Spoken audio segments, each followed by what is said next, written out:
Good evening all of you, कैसे हैं आप सब। मैं उम्मीद करता हूं कि आप सब अच्छे होंगे। मैं वेद सिंह आपका स्वागत करता हूं एग्जामपुर के यूट्यूब प्लेटफॉर्म पर, और मेरे सामने है यूपीएससी पीसीएस के शानदार बच्चे। तो चलो, आज जो करंट है आप लोगों के लिए वो ये है कि आपने जैसा कि थंबनेल देख लिया होगा आप लोगों का कि राज्यसभा के 12 सदस्यों को निलंबित कर दिया गया है कल, यानी कि 29 नवंबर 2021 को राज्यसभा के 12 एमपीज को निलंबित सस्पेंड कर दिया गया है, और वो भी पूरे सत्र के लिए, पूरे के पूरे सेशन के लिए। जो भी आपको पता है कि हमारी संसद का शीतकालीन सत्र या फिर विंटर सेशन शुरू हो चुका है, और इस पूरे विंटर सेशन में अब ये जो निलंबित सांसद होंगे ये पार्टिसिपेट नहीं कर सकते, ये उसकी किसी भी कार्रवाई में भाग नहीं ले सकते। और ये ऐसा क्यों किया गया है, तो इसका कारण क्या दिया गया है? इसका कारण ये दिया गया है कि इन्होंने पिछले सत्र में, मतलब जो लास्ट सेशन था हमारा, मानसून सेशन था या फिर मानसून सत्र था, उस मानसून सत्र में इन्होंने क्या किया था, इन्होंने राज्यसभा की कार्रवाइयों में बाधा उत्पन्न करने का काम किया था। इन्होंने जो सुरक्षा कर्मी थे राज्यसभा के, उनके साथ भी इन्होंने कुछ हिंसात्मक काम किया था, मतलब उसके साथ हिंसा करने का प्रयास किया था, जिसके चलते इन सबको अभी इस सत्र में, शीतकालीन सत्र में निलंबित कर दिया गया है। अभी जो हमारे प्रहलाद जोशी साहब हैं, जो कि हमारे पार्लियामेंट्री अफेयर्स मिनिस्टर या फिर संसदीय कार्य मंत्री हैं, क्या है, संसदीय कार्य मंत्री हैं, उन्होंने पॉइंट ऑफ ऑर्डर उठाया। पॉइंट ऑफ ऑर्डर मतलब औचित्य प्रश्न। ये औचित्य प्रश्न क्या है, इसको भी आप आज जानेंगे। ये क्या है, ये क्या उठाया गया है, औचित्य प्रश्न या फिर इसको कहते हैं पॉइंट ऑफ ऑर्डर। और इसके माध्यम से क्या किया गया है, इसके माध्यम से इन सभी को सभापति महोदय ने क्या किया है, सभापति महोदय ने सस्पेंड कर दिया है फॉर द होल सेशन। इस सत्र में अब वो काम नहीं कर सकते आकर। तो ये आपकी न्यूज है। अब इस न्यूज से संबंधित वो मुद्दे जो आपके एग्जाम के पॉइंट ऑफ व्यू से जरूरी है या इंपॉर्टेंट है, हम उस पर विचार करेंगे। राजनीतिक किसी उसमें हमको नहीं फंसना है, हमको सीधा निकलना है और देखना है कि हमारे यूपीएससी से संबंधित क्या क्या इससे प्रश्न बन सकते हैं, प्रीलिम्स में एज वेल एज मेंस में। 2020 में ऐसा आया है सवाल। 2020 मेंस आप देखेंगे तो 2020 मेंस में ये सवाल आया है। और तब भी आप याद कीजिए, अगर आपको याद होगा, अगर आप न्यूज सुनते होंगे तो सितंबर 2020 में भी राज्यसभा के 8 सांसदों को निलंबित किया गया था, सस्पेंड किया गया था। याद आ रहा आपको, जब फार्म लॉज आए थे, जब फार्म बिल आए थे, जब ये जो कृषि विधेयक आए थे, बिल आए थे, तो उस समय राज्यसभा में कुछ सांसदों ने, अब ये कहना इनका ये है कि इन्होंने उस समय भी किया था, तो उस समय भी इनको क्या कर दिया था, उस समय भी इनको निलंबित या फिर सस्पेंड कर दिया था। एक्चुअल में हुआ क्या था उस समय पर, उस समय हुआ ये था कि ये जो देखिए होता क्या है, हमारे जो सदन है इनमें नियमावली है, इनको चलाने के लिए नियमावली है। आपको पता है कि हमारी संसद के 2 सदन है। संसद में कितने सदन है, तो संसद में आपके 2 सदन होते हैं। कौन कौन से, एक है हमारा लोकसभा और एक है हमारी राज्यसभा। लोकसभा का जिक्र किया हुआ है हमारे आर्टिकल 81 में इसकी संरचना के बारे में, और अगर बात करें राज्यसभा की तो इसका जिक्र किया हुआ है आर्टिकल 80 में इसकी संरचना के बारे में। अब इन सदनों को चलाने के लिए जो नियम बनाए जाते हैं कि ये सदन कैसे कैसे काम करेंगे, क्या इनके नियम होंगे, तो उसे बोलते हैं प्रक्रिया संबंधी नियमावली। क्या कहते हैं, उसे कहते हैं प्रक्रिया संबंधी नियमावली, या अंग्रेजी वाले जो हैं वो इसको क्या बोलते हैं, रूल्स ऑफ प्रोसीजर्स। मतलब जिन रूल्स के तहत ये संचालित होती है। जैसे एग्जांपल के तौर पे मैं आपको बताऊं, जैसे लोकसभा में यदि लोकसभा का अध्यक्ष और उपाध्यक्ष मौजूद ना हो तो इसकी अध्यक्षता कौन करेगा, भाई सीधी सी बात है, सवाल उठेगा। तो इसके लिए हमारी जो लोकसभा है, इसकी जो रूल्स ऑफ प्रोसीजर है या प्रक्रिया संबंधी नियमावली है, इसका रूल नंबर 9 बताएगा। रूल नंबर 9 बताता है कि यदि अध्यक्ष और उपाध्यक्ष मौजूद नहीं है तो लोकसभा की अध्यक्षता के लिए क्या किया जाएगा, एक 10 सदस्यों की सूची तैयार की जाएगी, और इन 10 सदस्यों में से यदि लोकसभा अध्यक्ष उपाध्यक्ष मौजूद नहीं है तो इन 10 सदस्यों में से एक सदस्य उसकी अध्यक्षता करेगा। तो ये नियम है कि यदि ऐसा होगा तो क्या होगा, यदि वैसा होगा तो क्या होगा, इसमें कैसे डिसिप्लिन को मेंटेन किया जाएगा, हर उसके लिए नियम बनाया हुआ है, और इन्हीं को कहा जाता है प्रक्रिया संबंधी नियमावली या फिर रूल्स ऑफ प्रोसीजर। तो ये तो है नियम जिनके तहत हमारे सदन जो है संचालित होते हैं, और यदि इनका उल्लंघन करते हैं तो उसी के तहत आपको दंड मिलता है। जैसा कि अभी जो 12 सदस्य निलंबित हुए हैं उनको दंड कैसे मिला है, उनको दंड मिला है रूल नंबर 256 के तहत। राज्यसभा की जो नियमावली है उसका जो रूल 256 है, इसके तहत उन्हें दंड दिया गया है, उन्हें सस्पेंड कर दिया गया है फॉर द होल सेशन, पूरे सत्र के लिए उनको सस्पेंड कर दिया गया है। अब मैंने आपसे कहा कि पिछले साल, इस पे बात करेंगे अभी, 256 पे बात करेंगे हम लोग अभी, क्योंकि ये एग्जाम्पल, ये जो चीजें हैं ये आपके एग्जाम पॉइंट ऑफ व्यू से बहुत जरूरी है। अब यह बात समझिए कि सितंबर 2020 में है, और संयोग की बात है जब फार्म बिल आए थे तब भी सस्पेंड हुए थे, जब फार्म एक्ट रिपील हो रहा है तब भी सस्पेंड हो रहे हैं, है ना मजे की बात। जब फार्म बिल आए थे, जब कृषि विधेयक आए थे, तब भी राज्यसभा में हंगामा हुआ, तब भी सस्पेंड हुए थे, और जब इनको खत्म किया जा रहा है तब भी क्या हो रहा है, तब भी हंगामा, तब भी सस्पेंड हो रहे हैं। तो 2020 में सस्पेंड किए हुए थे सितंबर में, तो उस समय ये दिया गया था दलील कि जो अपोजिशन था, क्योंकि अपोजिशन के ही होते हैं सस्पेंड, जो सत्ता पक्ष है वो तो सस्पेंड होगा नहीं, ऑब्वियस सी बात है, जो बीजेपी वो थोड़ी सस्पेंड होगी, सस्पेंड तो अन्य दल हैं वे होंगे। हुआ क्या था कि जब ये बिल राज्यसभा में पहुंचा तो उस समय मतदान, देखिए तब अंत में क्या करवाया जाता है, किसी भी विधेयक पर प्रस्ताव पर मतदान होता है, मतदान वोटिंग होती है उस पर कि भैया ये बताओ कितने लोग इसके पक्ष में है, कितने लोग इसके पक्ष में नहीं है। ये वोटिंग दो प्रकार से होती है, एक होती है वॉइस वोटिंग, एक होती है वॉइस वोटिंग, और एक होती है vote recorded voting, vote record किया जाता है, और एक होती है वॉइस वोटिंग।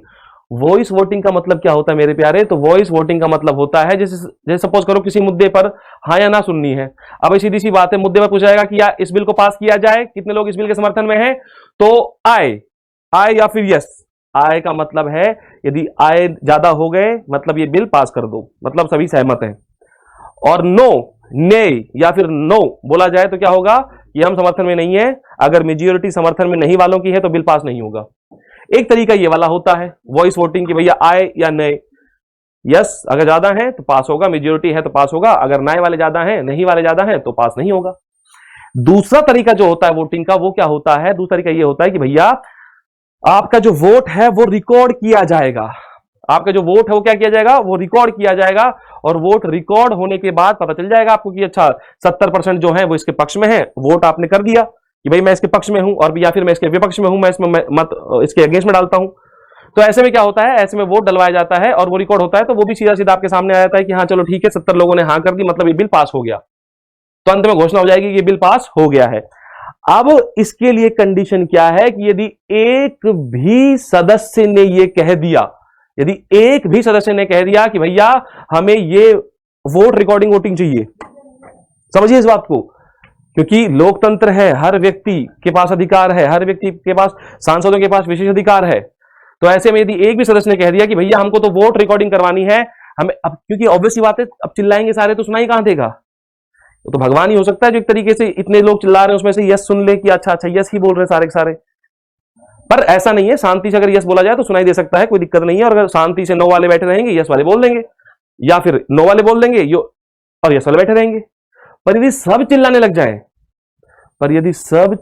लग जाए, तब तो समस्या हो जाएगी। पर यदि उसमें से भी फिल्टर कर लिया स्पीकर ने, अध्यक्ष ने, या फिर सभापति ने, चेयरमैन ने, तो बड़ी बात है।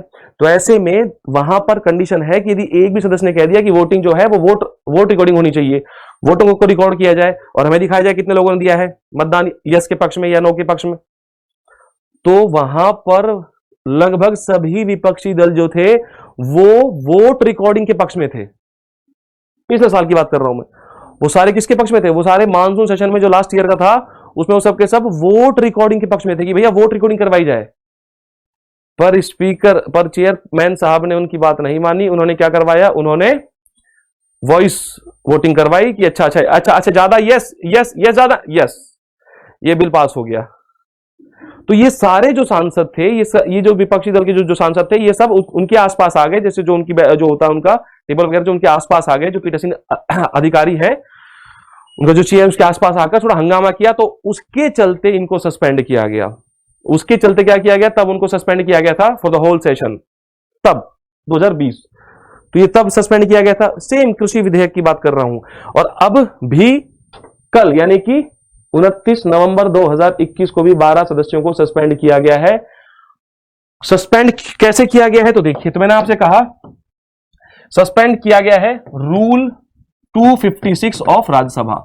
रूल 256 ऑफ राज्यसभा यह कहता है यदि कोई सदस्य राज्यसभा की कार्यवाही में बाधा डालने का प्रयत्न करेगा या ऐसा कोई व्यवहार करेगा जो असंसदीय है, अशिष्ट है, तो ऐसे में जो सभापति महोदय हैं वो उसे उस दिन के लिए या पूरे सत्र के लिए निलंबित कर सकते हैं। पूरे सत्र के लिए क्या कर सकते हैं, पूरे सत्र के लिए निलंबित कर सकते हैं, जो कि कर दिया गया है।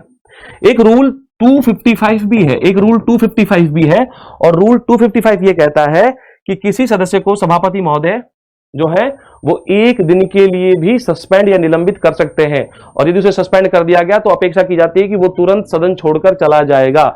यह है एक दिन की बात, और ये क्या है, ये एक दिन भी हो सकता है और पूरे सत्र की बात भी हो सकती है। तो अभी क्या किया गया है, अभी पूरे सत्र को ही उनके लिए बैन कर दिया कि भैया आप सत्र में नहीं आ सकते। यही काम लोकसभा में भी हो सकता है। मैंने कहा ना दोनों के लिए है नियमावली, तो रूल्स तो दोनों के लिए है।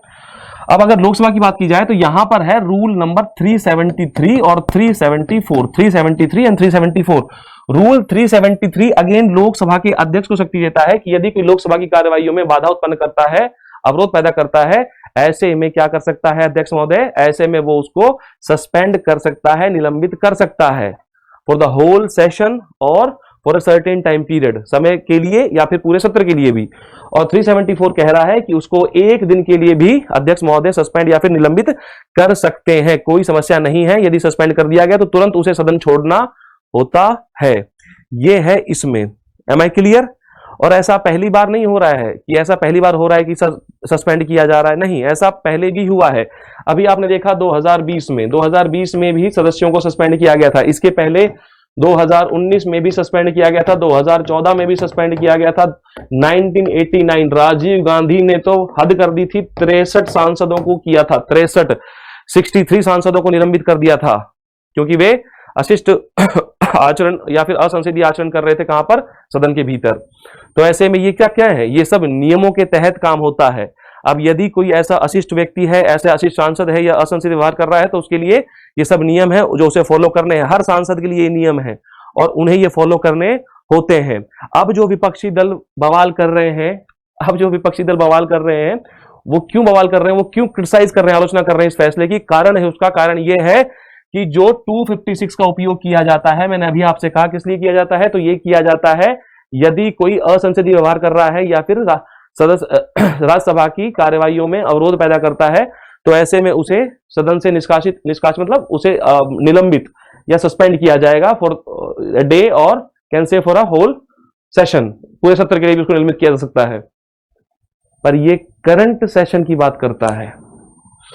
पर ये बात करता है किसकी? पर ये बात करता है करंट सेशन की, कि अगर करंट सेशन में ऐसा हुआ है तो ऐसा किया जाएगा। पर मजे की बात तो ये है कि ये सजा इन 12 सदस्यों को पिछले सत्र में किया गया काम उसके लिए दी जा रही है।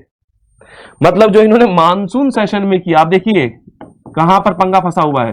जो इन्होंने मानसून सत्र में किया उसका हवाला दिया प्रहलाद जोशी जी ने कि भैया इन्होंने पिछले सेशन में राज्यसभा की कार्यवाही में अवरोध पैदा किया और जो सुरक्षाकर्मी थे उनके साथ बदतमीजी करी, तो ऐसे में इनको इस सेशन में सस्पेंड कर दिया जाए। समझ में आ रहा है? तो ऐसे में जो विपक्षी दल के सांसद हैं वो यही मुद्दा उठा रहे हैं कि ये तो अलोकतांत्रिक एक तरीके से, ये तो नियमों के बाहर की बात है। ये नियम क्या कहता है? ये नियम कहता है कि आप करंट सेशन से उनको रोक सकते हैं।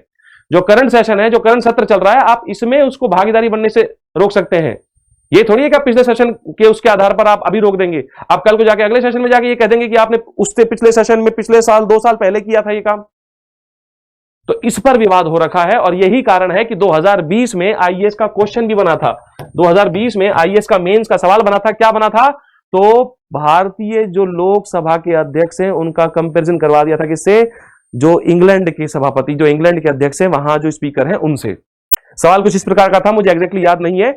मैं आपकी जो रेगुलर कक्षा है उसमें इस सवाल को सॉल्व करवाऊंगा आप लोगों से, इसको शेयर भी करूंगा मैं आप लोगों के साथ।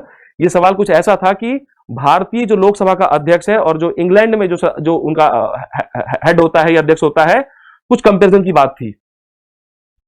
तो इंग्लैंड में जो अध्यक्ष होता है वो क्या है? वो व्यक्ति होता है जो किसी पार्टी से ही होता है, पर जैसे ही वो अध्यक्ष बनता है या चेयरपर्सन बनता है वैसे ही वो उस पार्टी से अपना त्याग पत्र दे देता है। इंग्लैंड में ये प्रावधान है। इंग्लैंड में क्या प्रावधान है?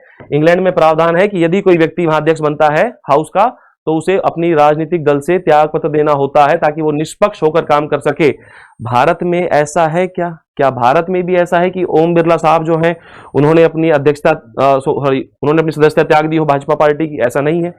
तो ऐसे में सवाल बनता है, यूपीएससी आंख मूंद कर नहीं बैठती, ऐसे सब मुद्दों पर वो तुरंत सवाल बनाती है। और 2020 में जो कांड हुआ था उसी को चलते 2020 में आप लोगों को मेंस में वो सवाल दिख गया, सेम चीज रिपीट हुई है। और संयोग, मैंने क्या कहा, संयोग यही है कि तब भी कृषि विधेयक ही थे मुद्दा और आज भी कृषि कानून ही मुद्दा है। जब राज्यसभा के सदस्यों को बाहर निकाला गया है, उनको सस्पेंड किया गया है। तो ये दोनों के लिए ही जरूरी है कि यहां पर आप लोगों को ये एक तो अध्यक्ष और सभापति को निष्पक्ष होकर काम करने की जरूरत है, और साथ में जरूरत है सदस्यों को अपने सदनों के नियमों के अनुसार काम करने की, क्योंकि नियमों में काम किया जाएगा तभी है सफल संचालन। सफल संचालन किसी भी सदन का या पूरी संसद का तभी हो सकता है जब सदस्य जो हैं अपने नियमों में रहकर काम करें और एक बेहतर इन्वायरमेंट पैदा करें। ठीक है, तो चलिए मेरे प्यारे बच्चे, यही था आज का आप लोगों का करंट अफेयर जो कल से संबंधित था, और बाकी कोई अपडेट होगी तो मैं तुरंत आप लोगों को लेकर आऊंगा। मुझे उम्मीद है कि आप लोगों को हर एक चीज क्रिस्टल क्लियर होगी कि क्या क्या सदन में नियम है, कैसे कैसे काम करते हैं, और क्या मुद्दा है अभी और क्या पहले था। तो मैंने दोनों चीजों को कोरिलेट कर दिया है आपके लिए। अब आप इसको एनालाइज कीजिए। अगले सेशन में कोई नया करंट अफेयर लेके आऊंगा। तब तक के लिए आपका दिन शुभ हो। धन्यवाद।